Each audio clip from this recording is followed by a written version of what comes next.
Spartan fans, it is time for section 10.3 ellipses. So there are several types of conic sections, that's what they're called. And actually not several types, 3 types. There are parabolas, and there are ellipses, and then there are also hyperbolas. Not hyperbolas, hyperbolas. It's a hyperparabola. So we're going to talk today about ellipses, and you need to understand how to do the basic graphing and then the basic characteristics. Okay, so x minus h, which we should definitely recognize already from parabolas. We've done so much with shifting with x minus h, plus y minus k over v squared equals 1. The key characteristic here that you need to know about an ellipse that distinguishes it from a hyperbola is that it is addition. When we talk about hyperbolas, this is going to be subtraction. The center of the ellipse is at HK. The center of the ellipse is at HK. All right, foci.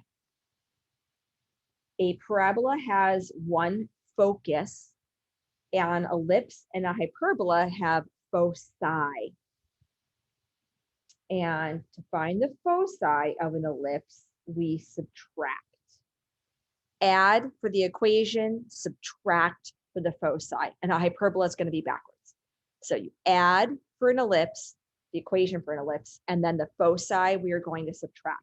You have to be careful because when you subtract, you could potentially get a negative number. So it might be b squared minus a squared. How do you know which one? Well, if you subtract and you get a negative, that's a problem. If you subtract and you get a negative, c squared can't be negative, not in the real number system. So how do you know which one? It's always the larger minus the smaller. All right. We have a major axis and a minor axis. The major axis is always the longer axis. The major axis is the longer, and it holds the foci.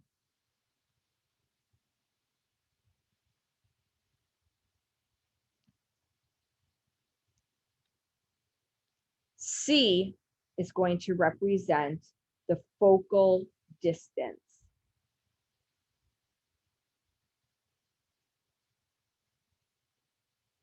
C is going to represent the focal distance. The major axis also holds the vertices. Maybe some of this is coming back to you. The minor axis, hence, is shorter. The minor axis is shorter, and it holds what we call the co-vertices.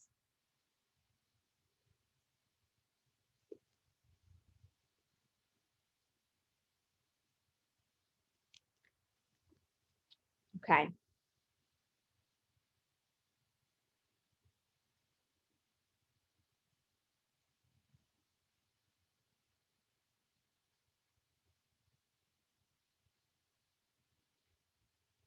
The vertices are going to be at H plus or minus a K, or they're going to be at H K plus or minus A. And how do you know which one it is? This is going to depend on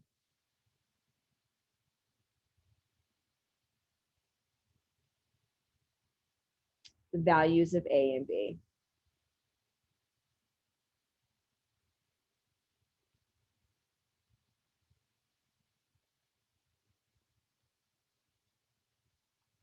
It's going to depend on the values of A and B. A is going to determine if we have a major axis for X or a minor axis for X. So rather than try and determine, well, if it's this case for that and that case for this and blah, blah, blah, blah, blah, let's just go right into an example and we'll break this all down. Okay, here we go. X squared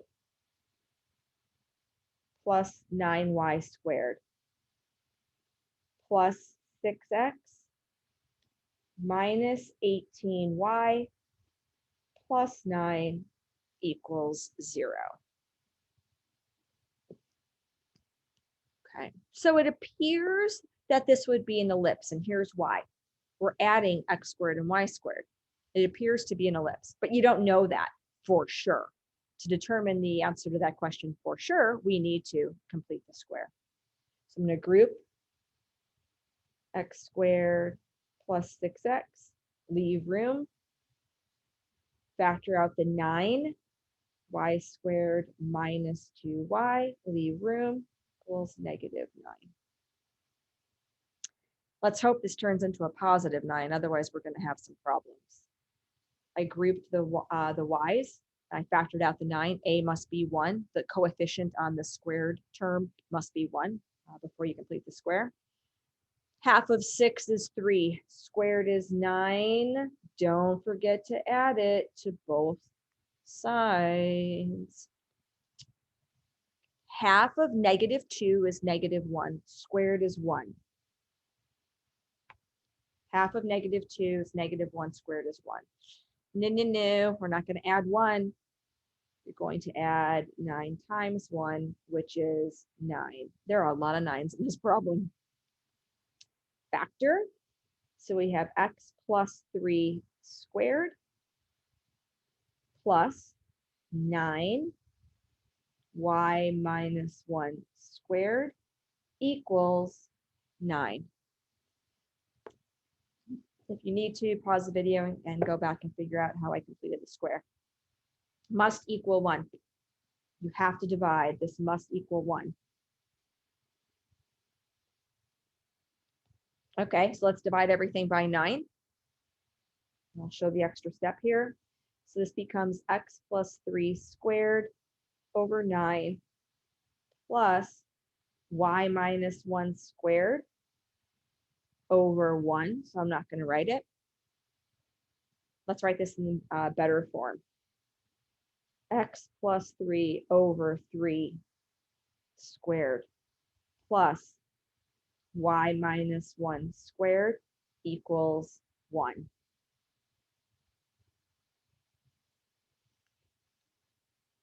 Okay. This ellipse is wider than it is tall. How do I know that? A is 3, B is 1.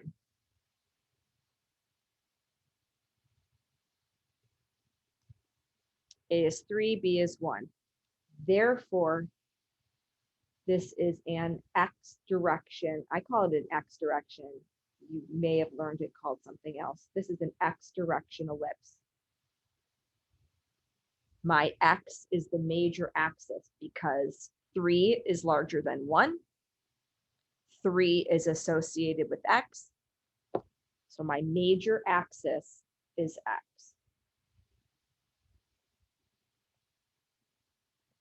It's going to hold my foci. The center of this ellipse is negative 3, 1.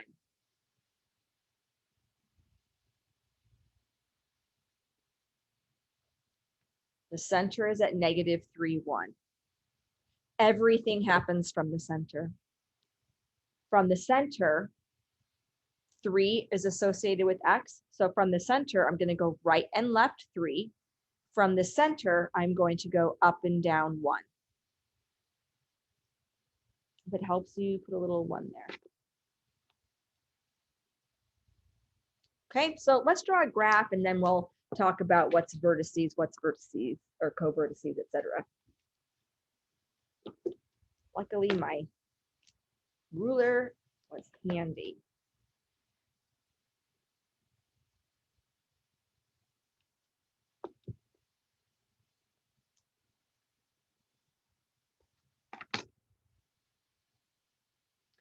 You may want to plot everything and then figure out your coordinates. Some people can just figure out, okay, if the center is -3, right 3, left 3 is going to be -6 and 0. Some of you may need to plot it all out first.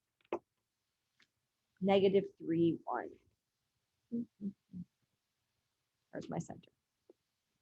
Okay, so x direction 3, 1, 2, 3. As I said, it was going to be an x coordinate of 0, 1, 2, 3.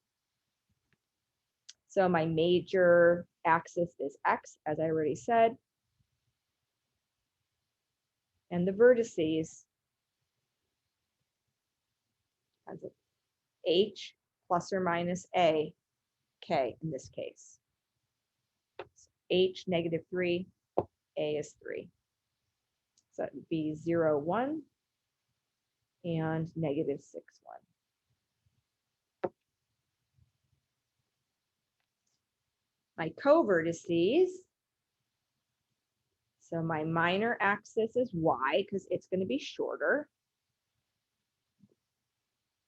In this case, it's not, it's this this ellipse is wider than it is tall. My covertices, from the center, I'm going to go up and down 1. And this is going to be pretty tiny. Oh, it's going to be smushed on my axis. 1, 2, 3. -3, 0. And -3, 2. Up and down 1. So 1 plus 1 is 2. 1 minus 1 is 0. All right.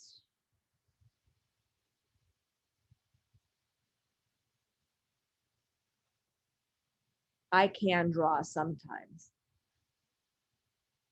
My major axis, the length of this x-axis is 6 units.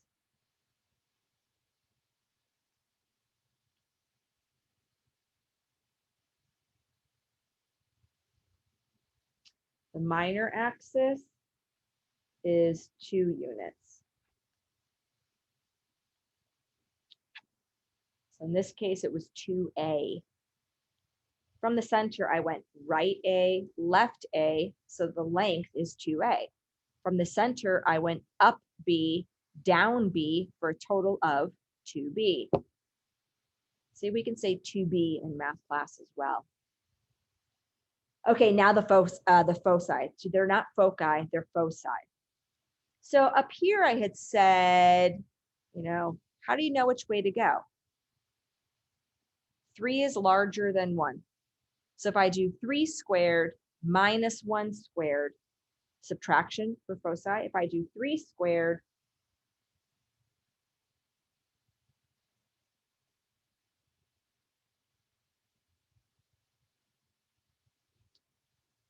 if you do it the other way around, 1 squared minus 3 squared, that doesn't work.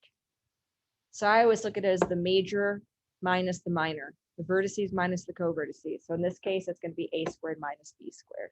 Don't get hung up on the letters. This is 8. C is plus or minus 2 root 2.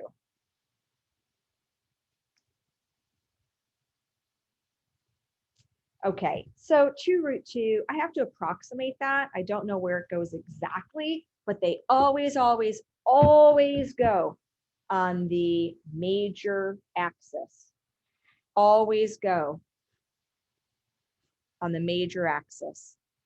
So you know how from the center I went up 1 and down 1. And from the center I went right 3 and left 3. So x is my major. So from the center in the x direction, I'm going to go 2 root 2, which is, I don't know, close to 3 somewhere. So it's going to be smushed on my graph here, but it's somewhere between 2 and 3.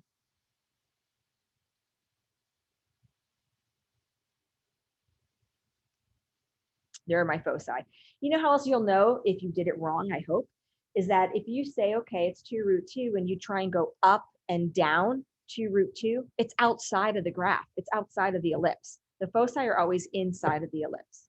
They have, they're an ordered pair. So my foci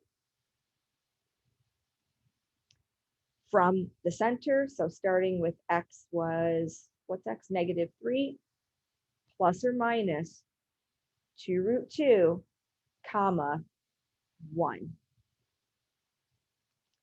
There are your foci.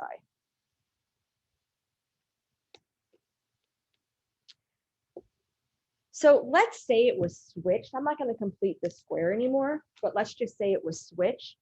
Instead of being x plus 3 over 3 squared. So let's just change it.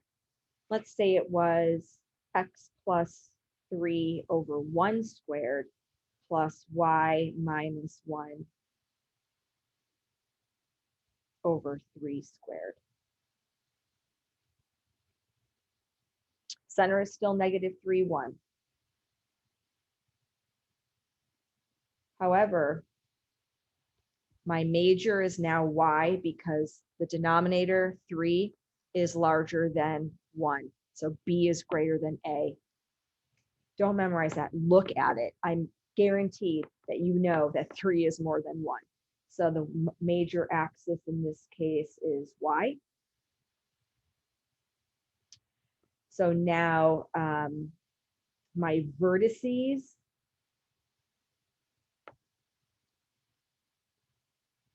are going to be at -3. 1 plus 3 is 4. And 1 minus 3 is -2.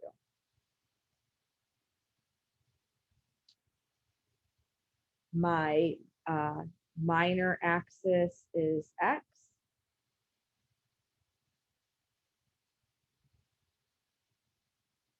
One is smaller than 3. Where's that 1 I keep talking about? It's underneath there. So now my co-vertices in the x direction from the center, I'm going to move right and left 1. So it's going to be -4, 1. And how about -2, 1? And if you don't like that, figure it out once you graph it. Center doesn't change. What changes is the major and the minor switch, the vertices and the co-vertices switch. The value of c, the focal distance, is the same. Where's my center? -3, 1. That didn't change. But now I'm going to go up 3, 1, 2, 3, 1, down 3, right 1, left 1.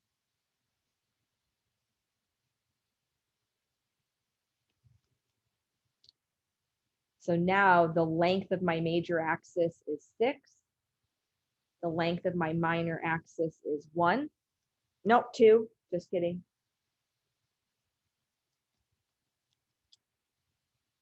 I did the points before I graphed. If you don't like that, you can see that it's -3, 4, -3, -2, etc.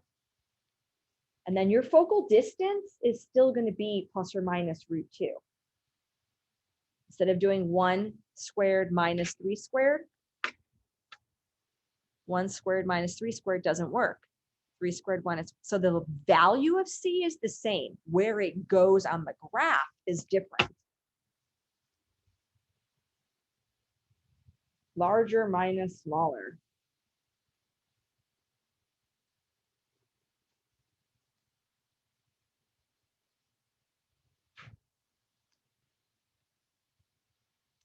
That is, so from the center,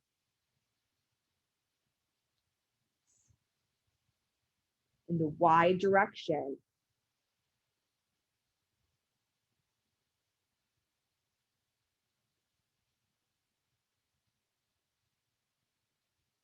there you go.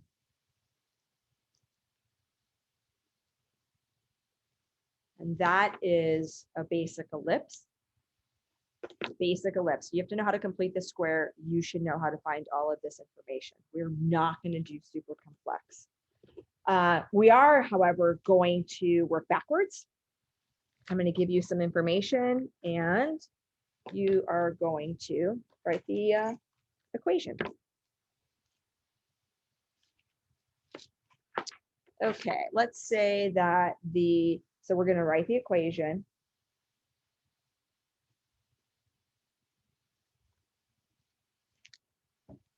And let's say given foci are at 0 plus or minus 2,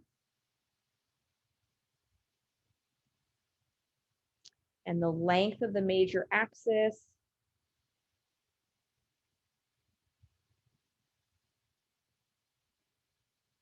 is 8.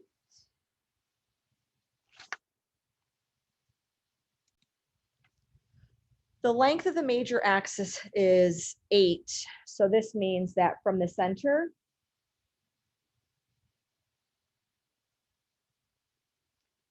we went up 4, down 4. The foci are at 0 plus or minus 2. Okay, I'm going to draw a really quick little graph here so we can maybe get a better visual of what it looks like. You do not have to.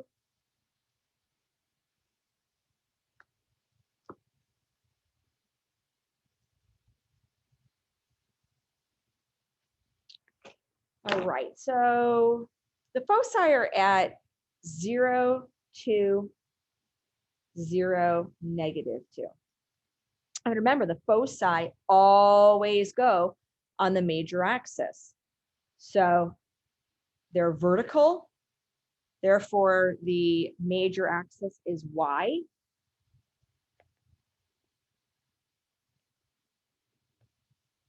If these were lined up horizontally, we would say the major axis was x. Actually, if you look at this graph right here, it was taller, so to speak. The foci fell into a vertical line. And here, the foci fell horizontally, and the major was x. And the length of the major axis is 8. Okay, so that means that from the center, well, I digress. The center has to be halfway between the foci.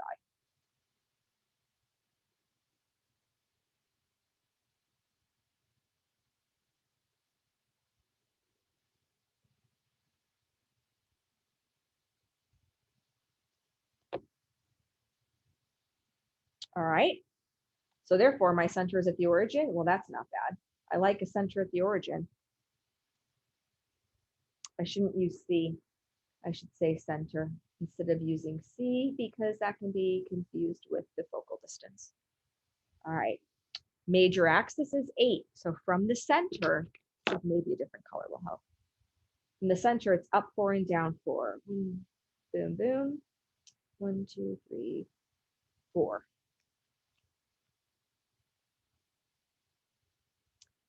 And I'm going to get out one of my handy dandy erasable pens here. So my ellipse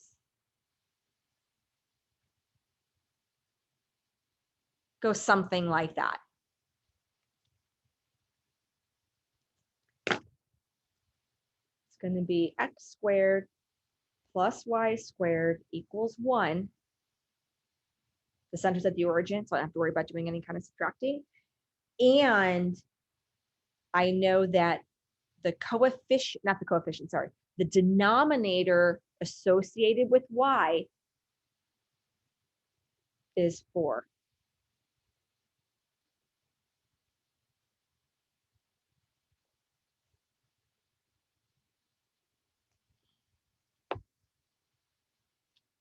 How am I going to find out what the denominator on x squared is? Well, guess what?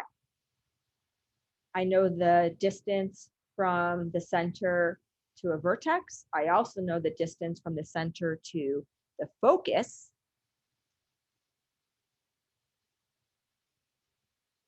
A squared minus b squared equals c squared. Maybe not. Remember I said it could be b squared minus a squared? All right, well, here's the deal. Don't get hung up on the letters. Don't get hung up on A, B, which one's which. It has to be the larger minus the smaller, the major minus the minor. Otherwise, it's negative. Must be the major minus the minor. Well, the major is y, so that's my larger. So 16, 4 squared minus a squared, b squared, q squared, purple squared, whatever you want to use, is equal to my focal distance, and my focal distance is 2.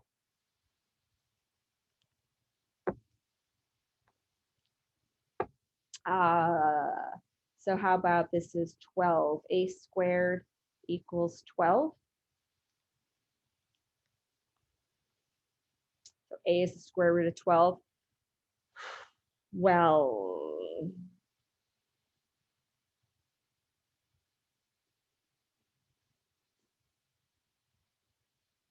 oops, not equals, plus.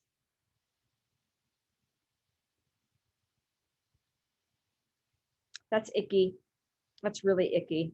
So we're just going to leave it as x squared over 12 plus, and for consistency, let's just leave it as y squared over 16.